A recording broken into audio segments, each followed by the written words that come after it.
Maybe a metaphor, Metacasters, is you're surfing and you're on that edge of the wave, right? And you're Mm. successfully balancing the wave in everything you do. You're not paddling from behind. And maybe an interesting part of that metaphor is you're not so proactive or so ahead of the curve that you're Yeah. crashing into the ocean, right? But it's that balancing act of the metaphor.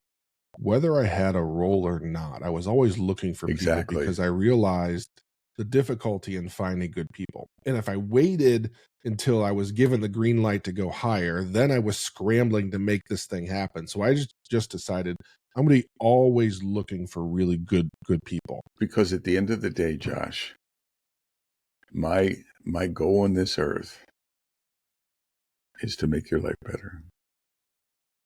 It's all that I care about. Would you like some feedback on how you're progressing towards your goal? No, I wouldn't. Entry music. Da, da, da, da, da, da, da, da, da, da. It's the Bob and Josh Show. We have a new series kicking off today. This is a brainchild from the beloved Bob Galen. We are visiting the 7 Habits of Highly Effective People as authored by one Stephen Covey. So, Bob, as the brainchild of this series, tell us how you feel about this. Metacasters. Booyah! That's how I feel about it. No, I'll tell a story to kick this off, Josh. Maybe a little bit. In the 80s, probably around, I think the book was published in 85 to 87. And I was made a manager around that time. And I didn't know what the hell I was doing. And then this Stephen Covey, it burst onto the scene. It was a management leadership book. It was incredibly popular at the time. And then a company was doing binders like you were talking about in our prep work, like planners, daily planners and things. So there was almost a whole brand of stuff around it. And I remember it came out and I read the book and I thought it was great. It was thought provoking and it was on point. And then someone gave me a gift of cassettes. And that gives you I remember those. like a cassette, like all of the like reading the book through cassettes. And I was in my car and I was coveying it, continuously for a couple years. And so it really, and then I lost it. Not lost it, but I just didn't think about. Occasionally, I brought up references in the Metacast. I think you may have too. Mm-hmm. But in this series, I wanted to go back and revisit the habits. So it's been Metacasters 30. I think they celebrated the 35th year of the book's publication. Stephen Covey is no longer with us. He passed away over a decade ago, I believe. 35th, probably 38th year since publication. And I'm wondering if they still live and they still breathe and if they're still relevant and if we can still learn from them. If we can bring it under this Metacast leadership context. Right. And we can weave in agileness to it as well, like we always do. So bring in that. And I won't be offended if we vote one down, Josh, and say that's no longer relevant and we learn from it. But I think my gut is telling me these things are still, they've stood the test of time. Just like, remember we talked about Colin Powell? Right. And his leader, I think they may have, but we'll see. So Metacasters, we're going to do 2 habits each week, and then we'll land on habit 7, sharpen the saw, in a final session. So this is going to go over 4 weeks. And the first 2 habits, Josh, are, maybe I'll kick it off, and then you can dive in, and we'll have Josh's take first. Ooh. So habit 1 is be proactive, and habit 2 is begin with the end in mind. So let me define what Bob thinks. So be proactive is think ahead of the game. Be strategic. Don't wait to be told to do something. Try to be ahead of the curve. Be proactive in your planning. Be proactive in your execution. Be proactive in your strategy. I always thought it really aligned with, I thought of tactical leaders, like in the moment command and control leaders versus folks who did that, but also really leaned into the future. And it was a reminder. I think there's also a balancing act in there a little bit. So that's habit one. Josh, reactions. Yeah, in my brain, how I've interpreted that, how I apply that, is don't wait for permission. that's a key thing that has shaped some of the successes and some of the challenges that I've had. Is I have found real value, especially when trying to drive change, in being proactive and not waiting for things to be handed or given, or for you to be like tapped on the shoulder like you can do this. This is a Bob moment. I just wrote an article about becoming the imposter, about folks that struggle with feeling like you're an imposter, like you don't belong. And what I actually was talking to people about is become the imposter. Go put yourself in the situation where it's uncomfortable. So for me, that has been how I've grown. And so I see this and I read into that, and it's confirming in my brain of, oh yeah, that's a thing that has worked for me. That's a thing that I preach. That's a thing that I teach. In go make it happen. Don't wait for things to be given to you. Something we've seen in my career is I was early in the 90s and 2000s labeled a job hopper. And there were many people, old school, including my parents, like, hey, you got to stop doing that. Like that, it's going to look bad on your resume. And I actually viewed it as I was going and getting the job that I wanted, as opposed to waiting for it to be given to me. So I decided to take things in my own hands. And so this aligns pretty nicely with how I think about being a leader. And when I think about people on my team, that's what I want them to be able to do. That's what I want to empower them to do, is to see a problem and to go attack it, as opposed to like, hey, Josh, have you noticed this problem? If you've noticed it, cool, let us know and we should go fix it. No, I want people that find problems, attack them, and just continue to do that over and over again. Because to me, that's how you scale a winning organization, by having a group of people that can look around, find issues, and then quickly attack them and resolve them before they grow. I think beyond the team, one of the things I think about is be proactive in everything we do as a leader. So if you don't like your company, be proactive in looking for your next role. Not that that's the point, but be proactive in managing your network, your collegial network. Be proactive in hiring and recruiting. We've talked a lot about that in Medicast, about anticipating future needs. So there's an anticipatory aspect of proactivity. It's not just flailing. We as the leader are really looking down the horizon and anticipating. So recruiting, our role, succession planning. We've talked about that in the Metacast not that long ago. Be proactive in everything we do.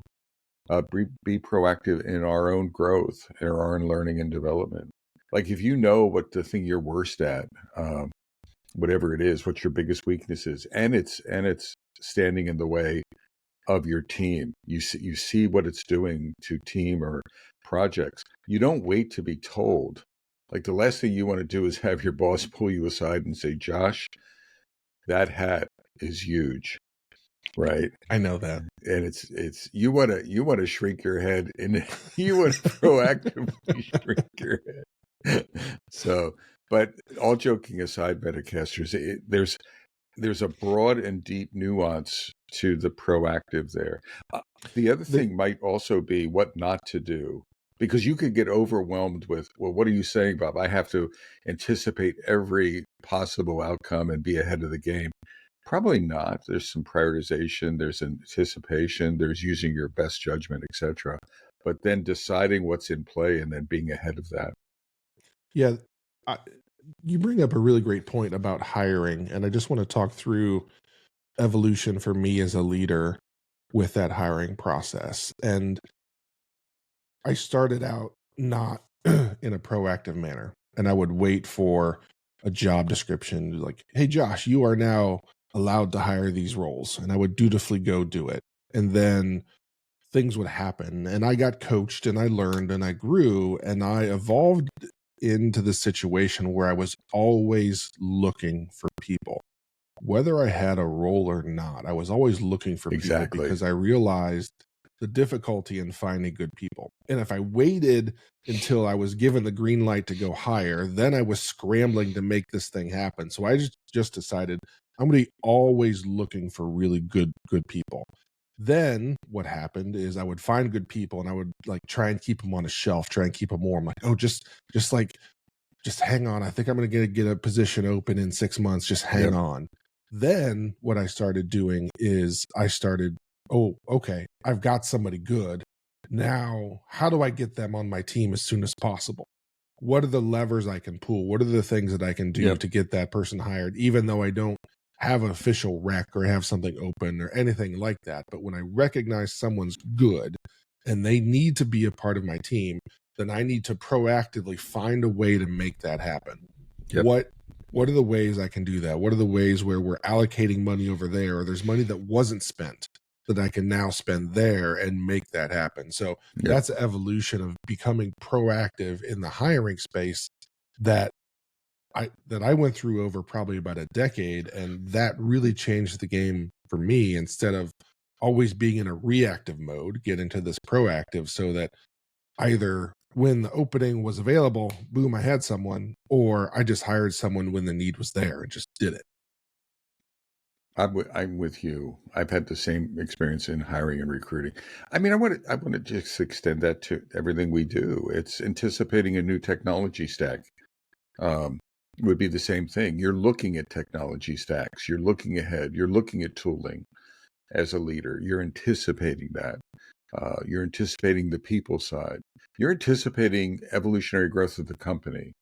Like let's say there's an M&A on the future well, you detect because you're proactive in M&A on the future, and then you get involved in that very early on. You become, a key part of the team analyzing that. So you're again, it's to me, be proactive is be ahead of the curve. Maybe a metaphor, Metacasters, is you're surfing and you're on that edge of the wave, right? And you're Mm. successfully balancing the wave in everything you do. You're not paddling from behind. And maybe an interesting part of that metaphor is you're not so proactive or so ahead of the curve that you're crashing, you're Yeah. crashing into the ocean, right? But it's that balancing act of the metaphor. Anything else? I feel good about covering that, Josh. Anything from your point of view? No, I think your surfing visual is good. Um, and I can understand how someone listening or watching can feel overwhelmed because you start thinking about Overwhelmed by. by trying to be proactive with everything. How do I do that? I think you And just. Oh, go ahead. and and I think you just pick one thing. Pick Yeah, one thing and get to where you feel comfortable and confident in like, okay, I am effectively on the wave for this thing. I am effectively proactive with that. And then find the next thing. Don't try and tackle this all at once. Find the thing that is most troublesome in your current space as a leader that you just wish you were a little bit more ahead of the curve on, and then focus on making that happen. And if you're thinking about that and you have no freaking clue how to do that, reach out to us.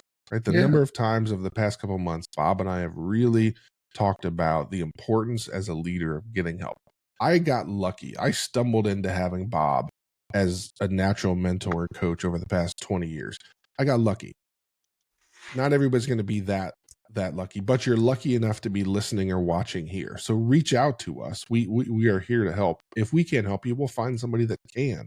So if it feels overwhelming, you just start at the beginning. Just like start with step one and start with that thing that's bothering you the most, and try and get proactive. And if you're struggling to find your way, get some help. I'm going to disagree a little bit with Josh in that Mm, it's not just one thing. And I'm pulling this out of thin air, Mandicaster, so give me some grace. But I would pick a quadrant model of some sort, mm, and I would say one quadrant would be, what personal thing am I going to be proactive on? Then I would say team, and maybe my model here would be you're a manager or a leader, And then I would have another quadrant to say, what is the number one team thing that I need to get ahead of the curve on? It could be recruiting, like we were talking about. Then I would say, what one work project related thing do I need to get product development or something do I need to be? And your team might be working on 10 of them. So what's the one? And again, don't be intimidated, but it's a little bit in parallel.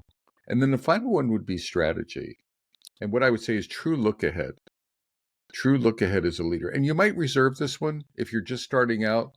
This one might be a little scary, but you want to put it on your quadrant model because what I find is leaders have a weakness that they stay in the moment too much and they don't look Yeah. ahead enough. So this quadrant would be one to make sure you're not staying too much in the now, and it's only a quadrant. So what am I suggesting? Bite off not just one, but maybe as you do it, look at it at 4 different areas, and then pick one thing per. Yeah. Josh, is that too much? Do you think? No, I think that's a reasonable thing. Just recognize you're new to this. So give yourself narrow scope. Yep. Make that narrow scope as large as you can manage, but keep it narrow. And I think Bob's approach is fair and right on. All right. Second habit. Habit 2, begin with the end in mind. Full disclosure, Metacasters, it's one of my favorite ones. I probably quote it. I quote it in coaching. I quote it in my personal. I quote it a lot, or say it. I say it out loud. I say it mentally. The way I think of it is I think of it from a project mindset mostly, or a product, or a project plan mindset. Mm-hmm. What are we doing? Like if you're building a team, for example, Josh has joined organizations in the very beginning of their evolution. If that was me, I would say, okay, I'm building an organization. There's 2 developers and I need to scale it to 30. I would pause and say, what kinds of team, what are the dynamics I'm looking to build?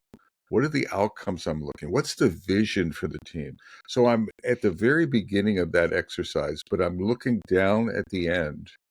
And I know things evolve, but I'm looking down at the end, or an endpoint or a milestone, and I'm envisioning that.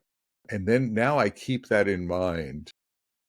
I get that mindset. It's sort of that mind quest, and I keep that in mind during that journey. I love it when project managers, I think when you do a project charter, or a liftoff in Agile terms, there's a term in Agile, there's a book called Liftoff. The liftoff is what happens at the beginning. I think begin with the end in mind is a beginning activity. And it really sets the proper beginning. So Josh. Yeah, to me, this aligns with a ton of the coaching that I've done as well. Even at the company level, just company strategy level of beginning with the end in mind. I was working with a company a few months ago, and they had their first on-site, and they were talking about what their mission and vision should be, and there was all this stuff. And then I just hit the pause button. I said, let's talk about 5 years from now. How are we going to have fundamentally changed this section of the world that we're working on? What is the thing that we're going to do that we're going to be proud of? Let's define what that is. And then we work through that over the next hour or so. And once we had that clarity, we all were on the same page with the type of company, the type of product, the type of change that we wanted to drive within the market that we were attacking. Once we had that, everything else just kind of fell in line. The mission, the vision, the product we needed to build, who we needed to attack as the customer base, everything. But we were really wrestling with trying to get everything perfect without really knowing what the finish line looked like. And so that's a thing that I always talk about is what is the finish line? I think it was Bob. If it wasn't Bob, I'm going to give Bob credit. 20 years ago, he and I were working together and trying to get people to understand this. And he talked about, hey, we're in North Carolina, and our destination is Hollywood. We have to go from here to Hollywood. We have a general idea of the path we're going to take. We don't know when the bathroom breaks are going to happen, when somebody's going to get hungry, when there's going to be a traffic jam, when who knows what's going to happen. But the destination is always Hollywood. And that's the thing we're always driving towards. And we can never lose sight of that. And so that's something that's always stuck with me in always having that end in mind that Bob Whether it was you or not, it's you now. I think that's a common, sort of metaphor, but we probably explored that years ago. I would say yes, and things like MVP, if anyone's minimal viable product, establishing that, to me, that's a begin with the end in mind activity. Anything where you're sort of, looking at end state for product, end state for functionality, end state for an M&A, end state for building a team. Um, and state for, with your career, even you can apply that to your career. Like, what are you trying to, very often we're living in the moment. There's nothing wrong with that, but like, it's what's directional soundness, begin with the end in mind, to me, is like having directional soundness or directional awareness rather than just shooting in the dark. uh, I have a funny story, Josh. I see, at least Mm. it's funny to me. I was in the Army years ago, and in basic training we were getting trained with our rifles, and one of the activities was night fire. And night fire was, you take, and most of the folks were like 18 to 20, 21 years old, so relatively young. and Sounds you take terrifying. and you take like 200 guys out to a range at night, Yeah. and you give them tracer rounds. So night fire is, you put in your magazine like a tracer. Every 3 or 4 bullets you put a tracer round. And in this case, Josh, it was live fire, i.e., bullets were flying. Yeah. And then the drill instructors, they point you, you're supposed to be going downrange, right? Downrange is everyone point in that direction. So directional soundness was there. But then when they said, go, you see tracer rounds going up in the air. You see them going behind us. You see people firing. We're lucky we didn't kill people. So that's not, so begin with an end in mind is like that directional awareness, which we clearly didn't have that, and we're lucky Yeah. that no one died. Yeah.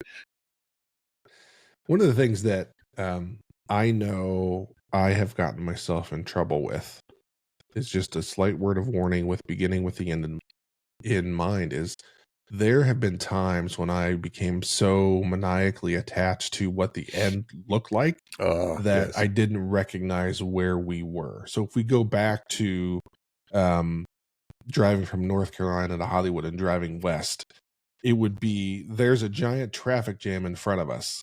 And I'm like, but I know this is the highway that gets us there. This is the highway to Hollywood. This is what we're doing. This is the road we're taking. And being too stubborn and being too focused on that and not having a willingness or capability to divert ourselves for a little bit and understanding that if we can't get past this, if we can't get through Texas, we're never going to make it to California. So yes, we're going to get to California, but we're not there yet. We have to make it through Texas first. And so there were times, and I've seen people that over optimize for the end, even though the end is a couple years away, and that optimization for the end is slowing them down, which may prevent them from ever reaching that end. We're going to get into that, I think, in some of the next items of the 7 habits here, but that's something that I know of, that I have over rotated on, and I've made a couple mistakes. So just be thoughtful about that, and it kind of tees up the next thing we're going to talk about in episode 2 of this series. I think you nailed an important point, Josh. And probably this is an adjustment to Covey's view. So back again, remember, mid to later 80s, 7 Habits came out. Very traditional PMI, project planning, very traditional command and control, death marches. This is the land of Ed Jordan's death march projects and things like that. I think Covey's end in mind was a fixed end. Mm. What we've learned from that over time, I hope most of us have learned, is the end can change. Uh, so maybe an extension to Covey's thinking is begin with the end in mind, but then have points of evaluation and pivot. Hollywood would be the destination, but maybe then it changes for business conditions to Phoenix. Then it changes to Denver. We're still going west, and we don't want to be in Phoenix and then switch to Denver. I mean, that would be wasteful. So we want to be polling and adjusting and pivoting. But it's a changeable end. But at each pivot point, we reevaluate. Well, what is the end? And if we land in Denver, what part of Denver, at what season, or whatever, things like that. The details get reestablished. Yeah, there have been multiple startups that I've been in. Again, this is something that early in my career I struggled with because I had that clear definition of this is the finish line and that's going to Yeah, happen. So I need to build the team, the product to get there. And we were in startup mode and we were, wrestling for funding. And it was just, and I had to be sat down and said, like, Josh, I understand that you're optimizing for this, that that finish line is where you're trying to get us. And I appreciate that. But if we don't last the next 6 months, if yep. we don't generate the revenue we need over the next 6 months, that destination never has a chance. So I need you to refocus on the now. And so that's one of those things that, again, if we just go with the words, begin with the end in mind. So that means that you start there. Everybody starts the foundation of this is who we're trying to be. This is what we want to achieve. This is what we want to accomplish. But the journey's still the journey. There's going to be twists and turns and accidents and bathroom breaks and who knows what's going to happen, right? No one knows what's going to happen, but we have an idea of where we're going. And then to Bob's point, we evaluate as we travel through that journey and make whatever decisions are appropriate so that we can survive the day, right? And then we just stack up days that we survive. We keep stacking those up, and eventually we're going to get to that destination. Maybe not exactly when we thought. Maybe the journey won't be exactly like we envisioned it. It might be better. You You know, never know. maybe a way to close this episode, Josh, is I just was thinking, and I hadn't thought this.